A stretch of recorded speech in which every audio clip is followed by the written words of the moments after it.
السلام علیکم دوستو، شب برات کی اہمیت کے بارے میں رسول اللہ صلی اللہ علیہ وآلہ وسلم نے ارشاد فرمایا، اے عائشہ تم جانتی ہو اس رات میں کیا ہوتا ہے؟ عرض کی یا رسول اللہ بتائیں اس میں کیا ہوتا ہے؟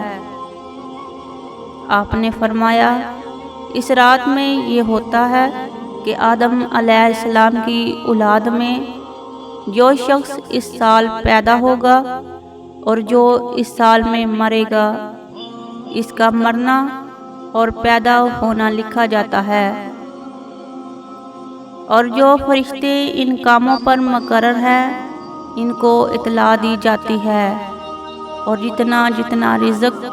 مخلوق کو اس برس میں ملے گا سب لکھا جاتا ہے۔ اس 15ویں رات اللہ تعالیٰ سورج ڈوبتے ہی اس دنیا کے آسمان پر تشریف لاتے ہیں اور ارشاد فرماتے ہیں کہ کوئی نیک بندہ ایسا ہے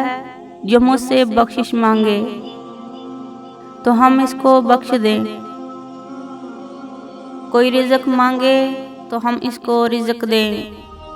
کوئی مصیبت کا مارا دعا کرے تو اس کی مصیبت دور کریں۔ اسی طرح صبح ہونے تک ارشاد فرماتے ہیں بس بندوں کو چاہیے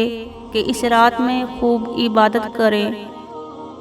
اور اپنے گناہوں کی معافی مانگیں، اور 15ویں تاریخ کو روزہ رکھیں، اور اللہ تعالیٰ اس رات میں اپنی مہربانی سے بے شمار بندوں کو بخشتا ہے، مگر کافر، مشرک، کینہ رکھنے والے کو اور قاتل کو نہیں بخشتا۔ ویڈیو پسند آئے تو ویڈیو کو لائک اور چینل کو سبسکرائب ضرور کریں۔